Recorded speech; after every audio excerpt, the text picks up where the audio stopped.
All right, I'm Ben Maklийш, and as Harvey Milk would say, I'm here to change your mind. Who here, hands up, whoever at this point can understand and agrees with what our movement is about and who would describe themselves as on board? Yeah, it's the guys who came along anyway, isn't it? Who would say that maybe in principle they understand the ideas and they understand the logic behind it, but maybe there's a couple of, they have some questions that need ironing out, they're not quite sure, there's a kind of a nagging feeling, they're not quite there yet. Yeah, that's good, it's healthy. And who here thinks it's a utopianist cult with plans for world domination? We've kind of covered that one already, but yeah, it's not that. Here are some common objections and responses to a resource-based economy. First off, it's not a utopia, as Tom said. There's no such thing as utopia. We aren't under the illusion that we can create a perfect world. There's no such thing as perfect in a practical world. What we are proposing, however, is a whole lot better than what we have now. There will always be problems, but a global emergent system where innovation, change and development is put centre stage rather than being hamstrung by the profit mechanisms and interests of established power structures of any kind is going to be more able to meet and solve these problems than our current so-called established societies. This is not communism or socialism or any of the isms out there, quite apart from the fact that no two people here will agree what communism is, since it's a high-order abstraction with no real-life reference and with multiple varied real-world versions. Even the most boiled-down version of Karl Marx's philosophy was still based on money, differential advantage, profit, earnings, various degrees of qualities of life, and thus social stratification was built into its foundations. Communism also presupposes property. Property, if you remember, is an outgrowth of scarcity.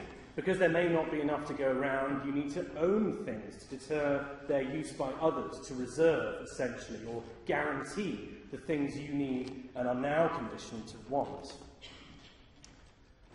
Communism also didn't have access to the technologies to create abundance, or certainly didn't envision or strive for a world of deliberate abundance, and didn't imagine a world where all labour was automated, all necessities were supplied free of charge, and where the structure of society is a global integrated system. Marx never considered a global economy based on resources. It's just a monetary system with slightly more or less government control, coupled with varying degrees of romanticism of labour or the labour class, which ironically they then want to get rid of. The fundamentals are the same as any other monetary system. What we propose and advocate lies outside the logical reference of this box of monetaryism. The box itself, we feel, is structurally unsound. Well, if it's not communism, it sounds like a commune. Well, again, a commune is defined by the deliberate artificial separation that we're trying to get past.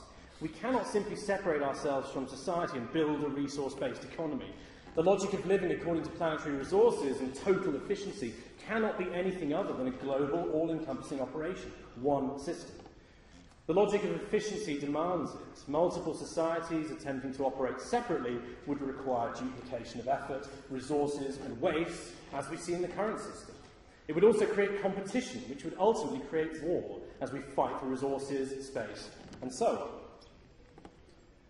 And you know what else? Everything that divides us, whether it be race, religion, or national identity, political affiliation, social classes, are false divisions, invented or promoted by our respective societies to get you to buy in and not defect from that country or society that you happen to be in. Why? It's about maintaining group economy, stability in the face of scarcity, real or artificial. Even geographic boundaries, which are at least based in spatial reality, are fading fast as we improve transport technologies. We are, and always have been, one global human race. We must live as such to ensure our survival at the maximum quality of life possible.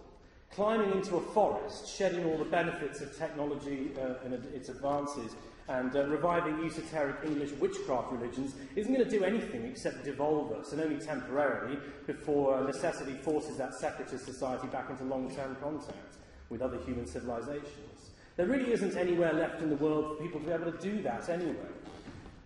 Life on this planet tends towards complexity and sophistication.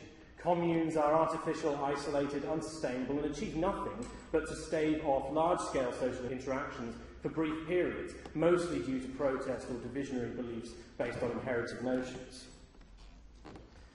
Perhaps you think that competition would be a better ideology to base society on. Competition somehow speeds up innovation, makes pricing fair, provides choice and so on, but it's generally a good thing. Well, the concept of a resource-based economy is based on the same logic as the human body, as you heard Jack say in that video. Were your brain to decide tomorrow that it's the most important organ in the body and demanded more of the resources, oxygen, than the liver, or the left lung is more important than the right, and demanded most of the resources itself, you rot away in a month. Animals live in harmony with their surroundings, not in competition with them. Nature has examples of competition within it, but in areas where food and resources are abundant for animals, you find they don't fight over food. Nature is symbiotic. We must become symbiotic too. To be in competition with each other and attempting to dominate nature and each other is to ensure our own demise. Nature, however, will carry on just fine without us. What I hear quite a lot of the time, and it's a fair question, is what would I do in a resource-based economy? Where there's no traditional work patterns or money, what would I do? It's a valid question, as we can only presume to imagine a massive void of inertia where once a 9 to 5 stood in its place. Oddly, I'm actually asked this by friends of mine who work in the arts, or who have expensive, time-consuming or unusual hobbies, or cab drivers who are amateur scientists. Why do you work in the arts? Why do you have hobbies? Why do you do favours for others? Why do you give to charity? Why did you come here tonight? Why do you do all of these things? You did all of these things absent the desire to make money, especially if you work in the arts. How much more could you do without the monetary restrictions you have now and in which you work in spite of? In low-power countries where people walk for hours to get water, one could imagine them thinking, well, if I could just turn on a tap and get the water instantly and not spend 4 or 5 hours a day getting the water, well, what would I do with my spare time? It's the same kind of logic that people can't seem to make that jump. It's a little bit like being in a cell all of your life, a 5 by 5 foot cell, offering a prisoner a way out of a cell and then turn to you and say, well, what do I do now? A related point, what about motivation to do anything if you aren't essentially forced by economic pressures as we are now? What will motivate us? Well, your motivation to recycle is not profit-driven. In fact, it's quite the opposite. It costs you money and time when you only factor in the drive to the bottle bank. Or Nikola Tesla, his motivation to create free energy the world over was certainly not profit-driven. In fact, JP Morgan, his backer, had to shut it down because of the impact it would have on the ability to profit from it. Or what about this? The world has written a continually growing emergent encyclopedia of 15 million articles in 272 languages in 9 years. Money has nothing to do with it, except for when they run out of it periodically and have to ask you for more via those wonderful banner ads that we're subjected to. Imagine what Wikipedia would look like if they didn't have monetary restrictions to deal with, if money were literally no object. Imagine what the world would look like if money were no object. We already have the motivation, and it's more than money. What we are suggesting is a world where this is placed centre stage.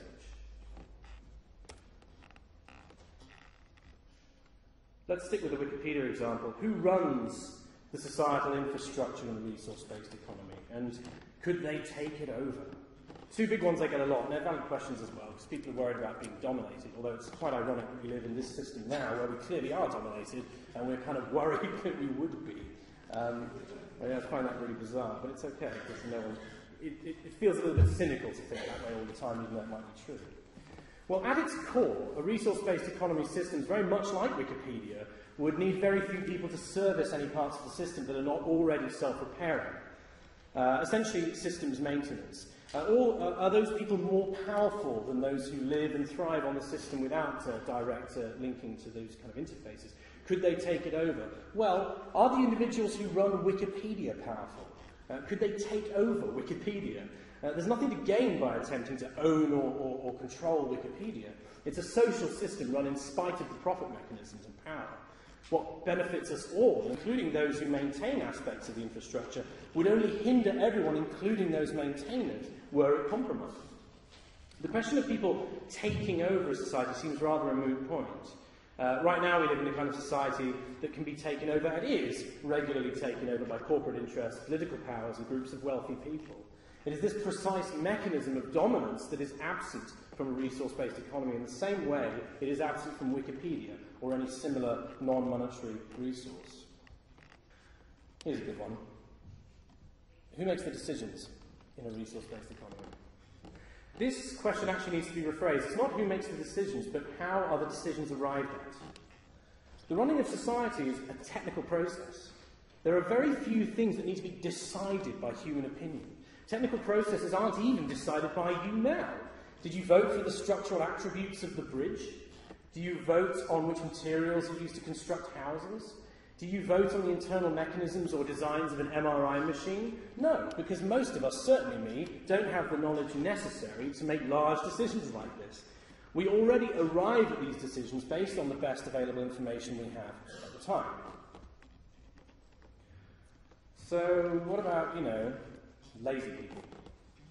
If I'm busy in a contributory role, not over-consuming, won't others simply sit around and live off the fat of the land that the economy is now producing at no cost to the individual? First off, why is it that when people talk to me about lazy people, that lazy people are always other people? I find that one quite interesting. And if you do know a lazy person, when did they become lazy? Was it on their 20th birthday? Were they lazy as a child? Who here has toddlers who have chronic laziness? Who here remembers the day they became lazy? No, it happened over time, didn't it? Slow, creeping laziness set in. You get home, tired from work, you crack open a beer, you slam on the box and sink into the couch. Laziness is an effectual byproduct of our society. Either we are spent from our jobs, demotivated by the treadmill lives so many of us are made to lead, conditioned by advertising to sit and consume, or by social inflexibility to be able to go out and do the things you want to do. In a world of far greater personal freedom, these tendencies towards laziness would drop off hugely. Even if they did not, a system of technologically enabled abundance would not suffer from lazy behaviours the way it does presently. The Pixar film WALL-E imagined a world in which all the jobs had been replaced, but people were still hapless, overindulgent consumers. Note that in the film they actually left Earth to be massively inefficient and non-productive in space. The people have not changed in themselves. The society behavioural mechanisms have not changed. As technology does take over more and more of our jobs, so we must adapt to new tasks, and not simply to replace the old tasks with a complete void. It's a change that we're advocating. Coupled with the updating of technologies, the updating of our behaviour, the abandoning of the overconsumptive, passive behaviours so excellently satirised by WALL-E. So if it's not lazy people, what about dangerous people? Bad people? Well, here's something you may not have heard before. There's no such thing as a bad or evil person per se. Quite apart from the fact that those two terms, bad and evil, are thoroughly empty terms that can mean anything.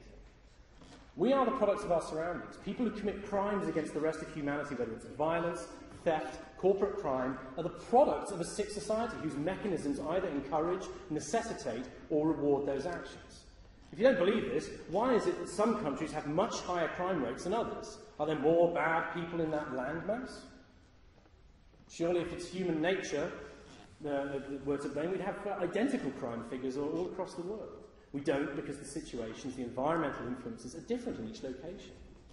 Everything from the wealth gap, pollution levels, positive or negative media influences, right through to the weather influences our behaviour.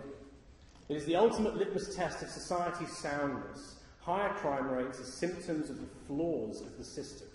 Yet, right now, we react to crime not by looking at the aberrant behaviour as a symptom of our social mechanisms, but by blaming the individual and locking them up, creating more laws, and ultimately creating a less flexible and more oppressive society, which then, in turn, feeds the crime rate.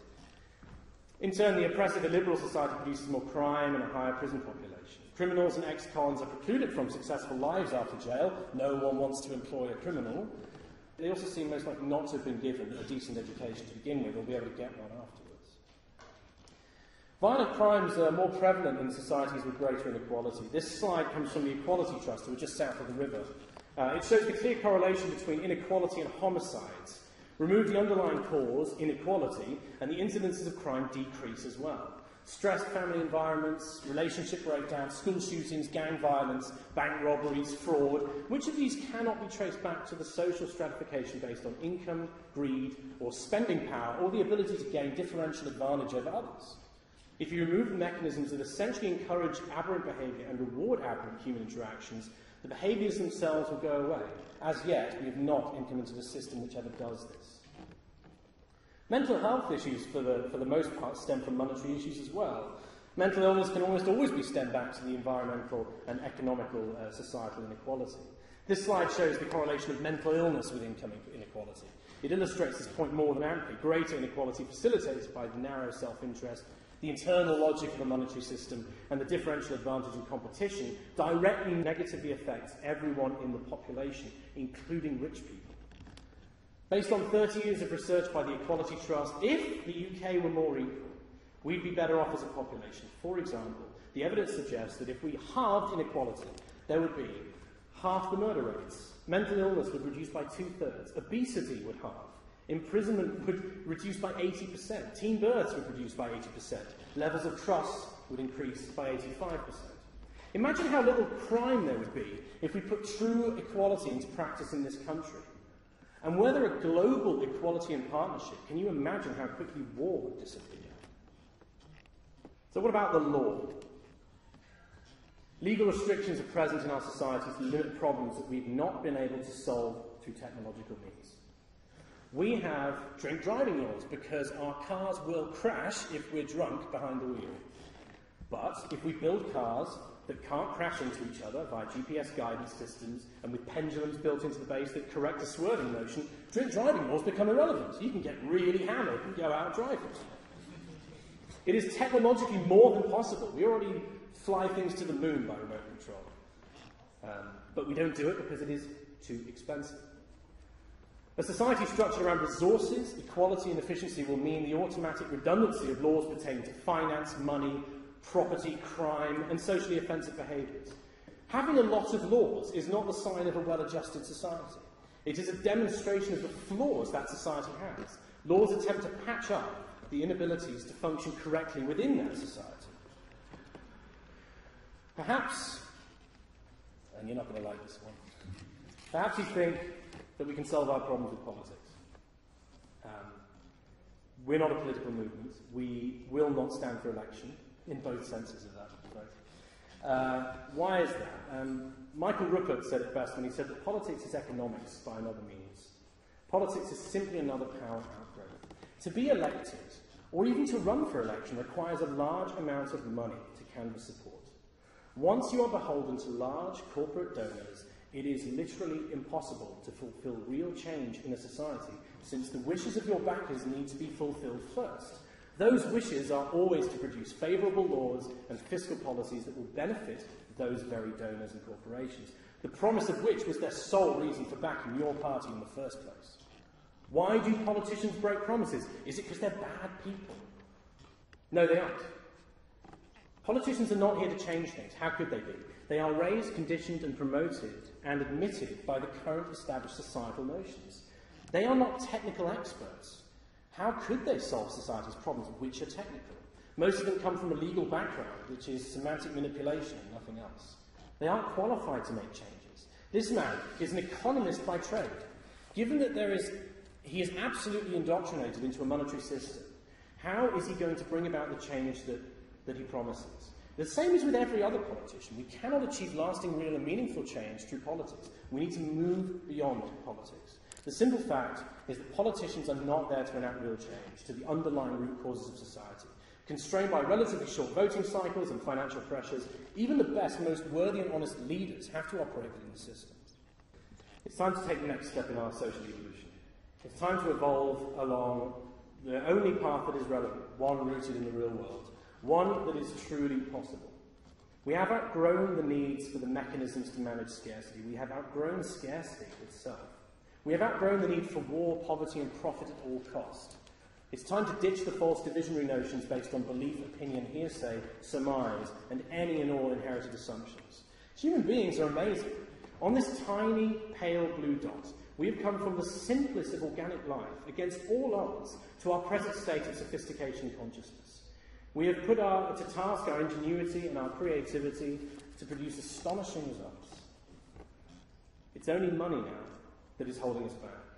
We must not let our failings to continue our evolution destroy the most valuable thing that we have, ourselves. You don't join us by voting for us. You don't join us by canvassing support. You don't join us by signing up to a mailing list. And you don't join us by buying a book or a T-shirt or a DVD. As mentioned before, any and all information you disseminate is offered completely free of charge. And you certainly don't join us by giving us donations. We won't accept them. You join us up here, in your head. You join us by realising the logical limitations of our current lifestyle and calling for a new global model. We all join by breaking down the barriers we have imposed on ourselves or have had imposed on us to rejoin the other members of the human race waiting on every other side. Thank you.